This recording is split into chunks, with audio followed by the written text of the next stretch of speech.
होगा महाराज जी? आंतरिक स्थिति में वो विकारों में फंसेगा और वो निर्विकार होता चला जाएगा, क्योंकि अहंकार में ही सारे विकार है, अहम में ही सारे विकार है। और संस्कृति मूल सूल प्रदनाना सकल शोकदायक अभिमाना ताते करें कृपा निधि दूरी सेवक पर ममता अति भूरी। भगवान अपने भक्त के हृदय में अहंकार नहीं रहने देते, जो अहंकार होता है उसे नष्ट कर देते हैं। जब तक अहंकार रहता है तो भ्रष्ट होने के पूरे चांस हैं, और जहां अहंकार खत्म हो गया तो फिर ऐसे गोद में रखते हैं भगवान, करो सदा तिनके रखवारी जिम्मे बालक राखे महतारी। अहंकार बहुत निंदनीय है और त्याज्य है, क्योंकि अहंकार से ही बड़े पूज्य जनों का अपमान हो जाता है, बड़े बड़े अपराध बन जाते हैं, गुरुजनों के प्रति अपराध बन जाते हैं। देखो, अगर थोड़ा अहंकार आ जाए तो नारद जी जैसे महात्मा में भी दोष उत्पन्न हो जाए। इतने बड़े महात्मा नारद जी को हम आ गया कि काम भी जाई, तो भगवान शंकर पर दोष दर्शन कर लिया, हरि के पास जाकर अहंकार भरी बात की, और फिर ब्याह का चक्कर आया और हरि को भी साप दे दिया।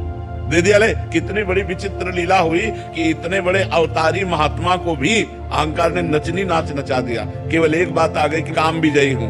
कोई भी अहंकार है तो नचनी नाच माया नचा देगी, और अहंकार रहित जो साधन है वो भगवान के प्रेम को प्राप्त होता है। जो साधन कर रहा है कर तो प्रभु का ही रहा है महाराज जी, बट क्या उसके जीवन में ठाकुर जी ऐसी परिस्थिति लाएंगे घटना घटेगी उसके जीवन में जब उसका अहंकार न, मतलब आना वही है भगवान। या तो ऐसे समझ जाओ, जैसे समझ के नहीं, जैसे गुरुदेव ने हमको अपनी शरण में ले लिया तो हम ऐसी भावना करें कि हमारा जो भजन साधन चल रहा है गुरुदेव की कृपा से चल रहा है, क्योंकि जब गुरुदेव नहीं मिले थे तो कोई भजन साधन नहीं चल रहा था, तो ये भजन साधन तो गुरुदेव की कृपा से चल रहा है, मेरे में क्या बल है। अगर ये बात आ गई कि मैं भजनानंदी, तो मैं फिर गिरना पड़ेगा, फिर कहीं ना कहीं ऐसी जगह गिरेंगे जहां पता चलेगा मैं कुछ नहीं हूं, तो आएगा हे हरि अब आप मुझे बचा लो, तो हरि उसी समय बचा लेंगे।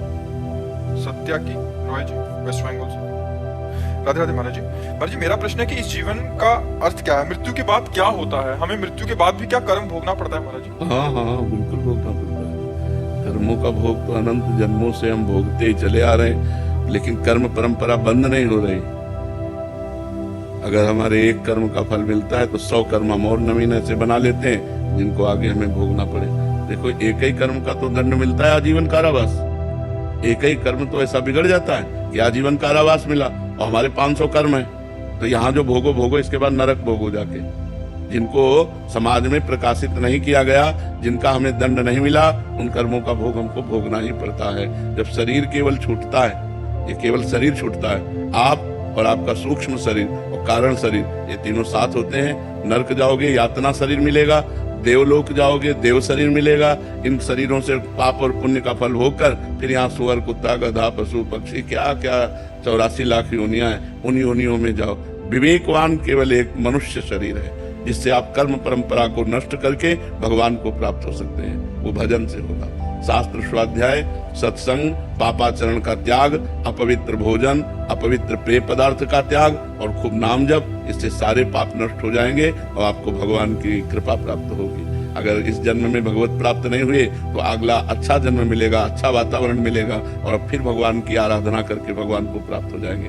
अगर ऐसा नहीं तो पुनरपि जननम पुनरपि मरणम पुनरपि जननी जठरे शयनम, बार बार जन्म बार बार मरण, यही भोगते चले आ रहे हैं जब से सृष्टि हुई, और ये भोगते रहेंगे जब तक भगवत प्राप्ति नहीं होगी। सूबेदार मेजर जगदीप सिंह जी। राधे राधे महाराज। राधे राधे महाराज जी। महाराज जी, आप कह रहे हैं कि पिछले 2 साल से यहीं पर कार्यरत थे, तो इस कार्यकाल के दौरान महाराज जी आपसे जुड़े और बहुत सारी जो मनोवृत्तियां थी उनके विकार दूर हुए, चंचल मन स्थिर होने लग गया महाराज जी। बट अभी पोस्टिंग आ गई है लद्दाख में, तो कह रहे हैं कि वहाँ कैसे महाराज जी, बड़ा डर लग रहा है कि वहाँ रह के कैसे आपके वायुमंडल का प्रभाव होता है। अगर आप नाम जप करते रहेंगे और सत्संग सुनते रहेंगे तो जो रही उत्तम प्रकृति का कर सकत कुसंग, चंदन विष व्यापत नहीं लपटे रहत भुजंग।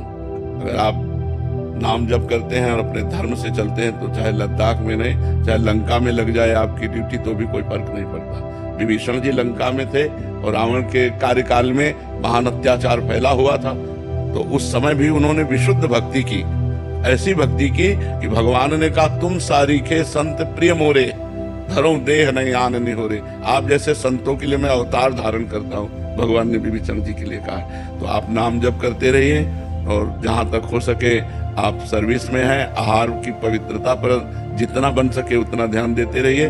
और आपसे राष्ट्रभक्ति बन रही है। कहीं भी रहें, एक भक्ति तो आपकी स्वतंत्र रूप से बन रही, राष्ट्रभक्ति, और भगवान की भक्ति अंदर से नाम जप करते रहिए तो आपको कोई विचलित नहीं कर सकता। आपकी साधना इस क्षेत्र में बढ़ती रहेगी, क्योंकि आप बहुत बड़े कार्य में लगे हुए हैं। हमारे पूरे राष्ट्र